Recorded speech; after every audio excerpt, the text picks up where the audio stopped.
It is my pleasure to be with you here at our Zinduna Training School Passout Parade of the 152 Recruit Correctional Officers course. This event comes after our revolutionary mass party ZANU-PF resoundingly won another 5-year mandate to govern our beloved motherland, Zimbabwe, during the 2023 harmonized general elections. As we go forward, my government will continue to ensure that citizens from all corners of our country are given equal opportunities to participate in the country's socio-economic development programs. No one and no place will be left behind as we march towards the attainment of a prosperous and empowered upper middle income economy by 2030. I congratulate the Zimbabwe Prisons and Correctional Service for undertaking comprehensive programs that have seen 749 recruit correctional officers at this Passout parade. It is further commendable that of these,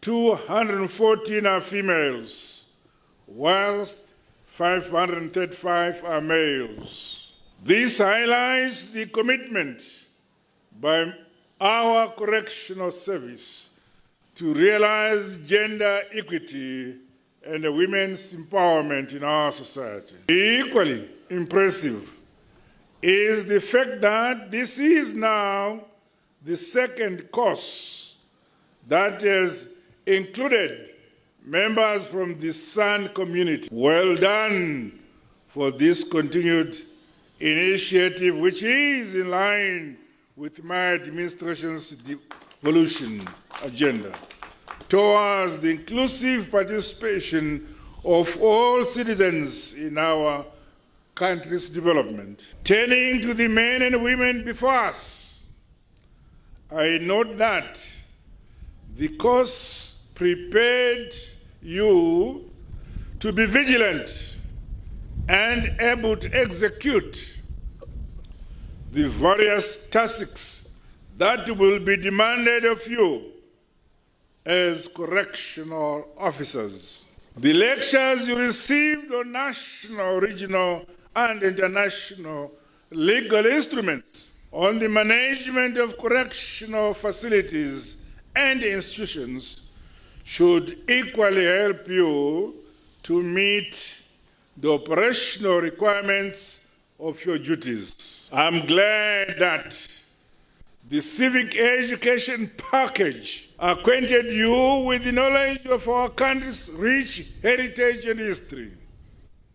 I therefore challenge you, as new officers, to nurture the value of patriotism, loyalty, discipline, and unity, which define us as Zimbabweans. Lectures and presentations undertaken during your course on constitutionalism and human rights should form the bedrock of your humane treatment of inmates in spite of their rights being withdrawn by law. I urge you, therefore, to always adhere to the policies and procedures as directed by the newly enacted Prisons and Correctional Service Act, Chapter 721. This will be your guiding legal instrument, which must be followed to the letter.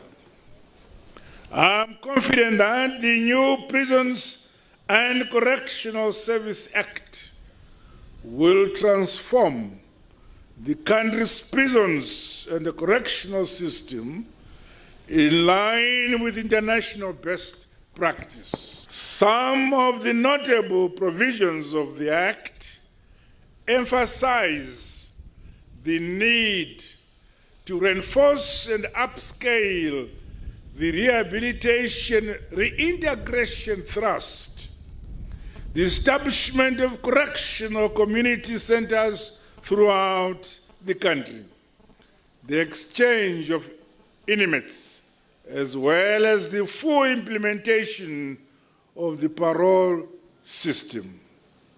My administration is in full support of these noble initiatives envisaged in the Act. Relatedly, the Act also provides opportunities for the participation of inmates in decision-making, particularly through their contributions on issues that affect their welfare, rehabilitation, and reintegration. As new correctional officers, you must remember that an inmate is an individual who requires individual assessment for personal rehabilitation programs to be successful.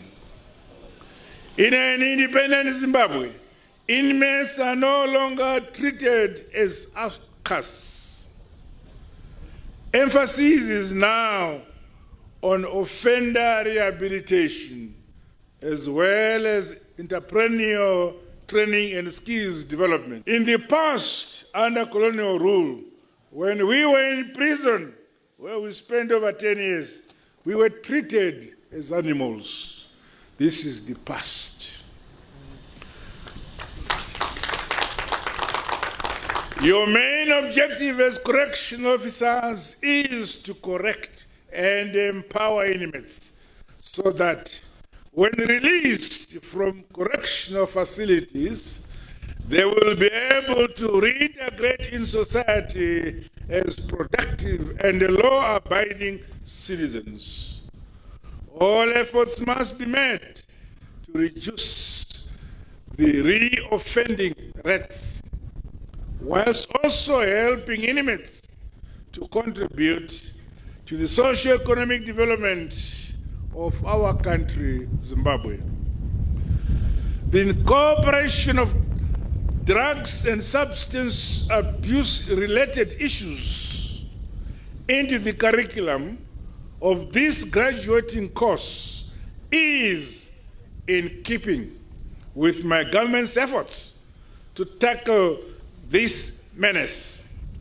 Hence, you, our new officers, must remain wary of this unbecoming trend and shun risky lifestyles that may result in such abuses. In the course of your duties, I challenge you to cultivate a greater understanding of matters related to the code of ethics and uphold the highest standards of integrity and professionalism. Ladies and gentlemen, my government continues to invest in human capital development, which has witnessed quite a number of correctional officers benefiting from various scholarships under the Presidential Scholarship Program. In this regard, I'm glad to note that correctional officers have performed well in their studies. Congratulations. This is commendable. As new officers, besides undergoing internal courses as offered by the Zimbabwe Prisons and Correctional Services, I urge you to advance yourselves academically, taking advantage of your conditions of service which relate to study leave and other benefits.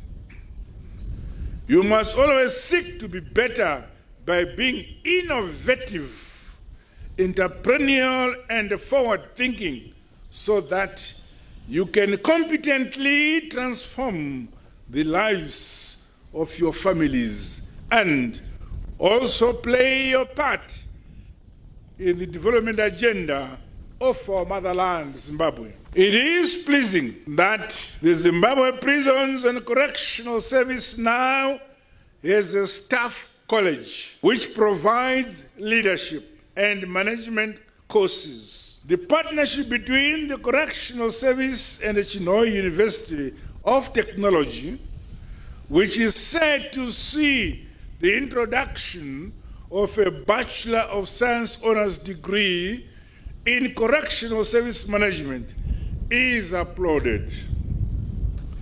This will go a long way in raising the caliber and skills best of our correctional officers, as new recruits will now have an opportunity to study for undergraduate degree programs.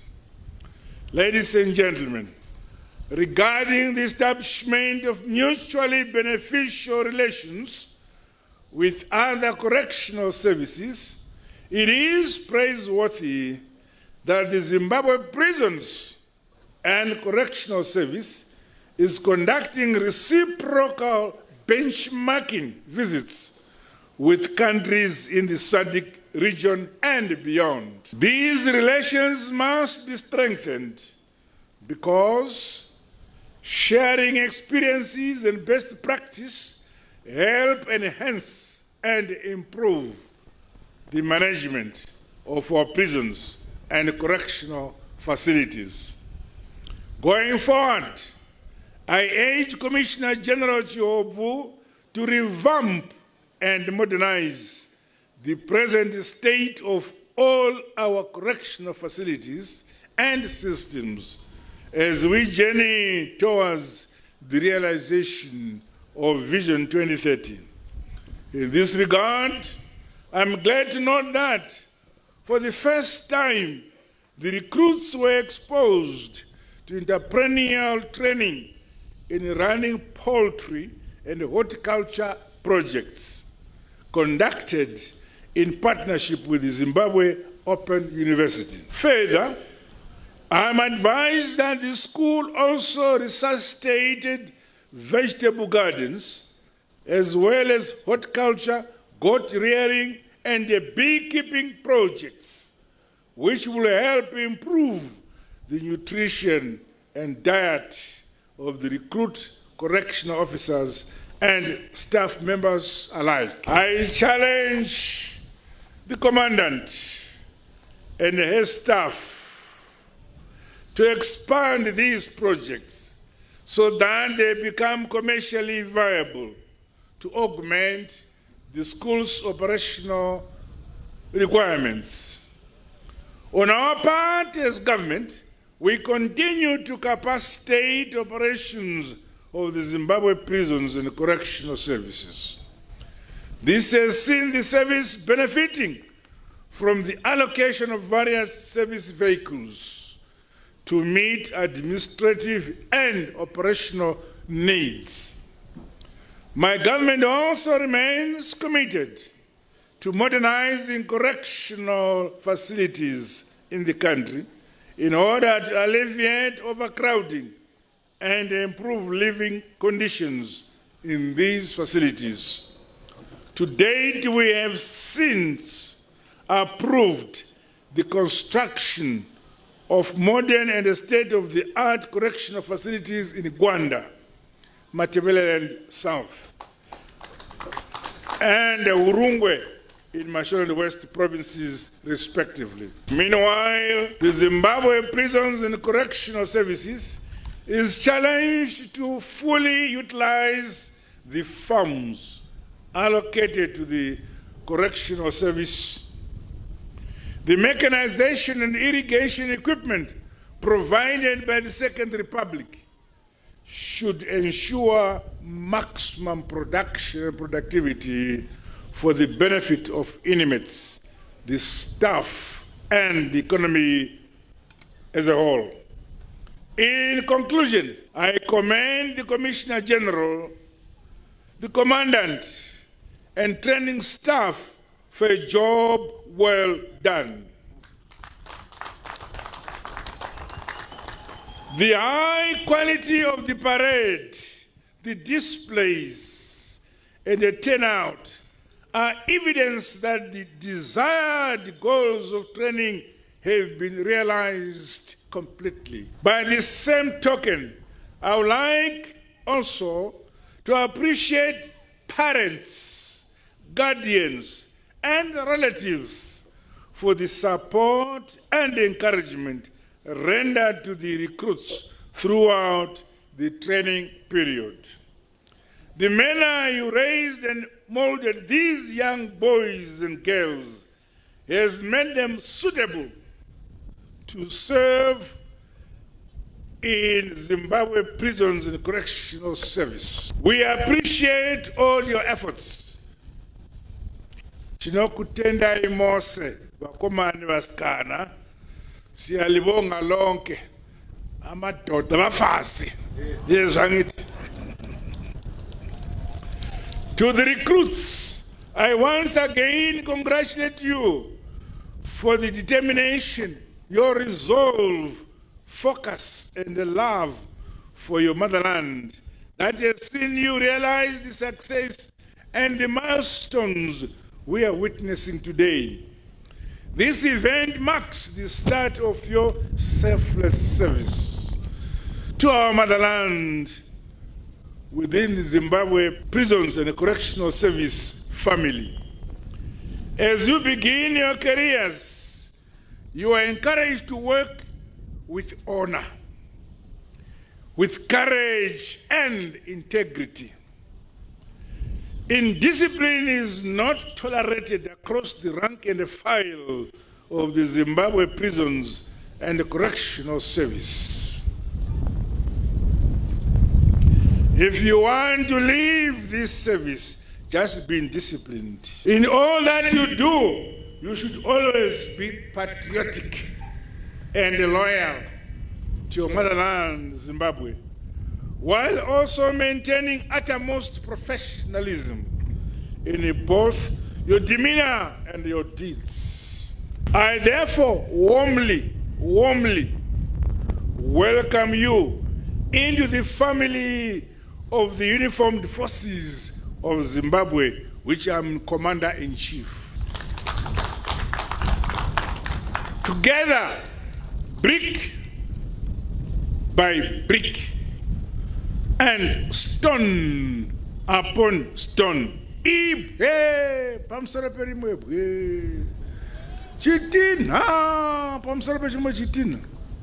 will indeed continue to build Zimbabwe we all want and deserve. The future of our motherland, Zimbabwe, is bright for all of us as we remain strengthened by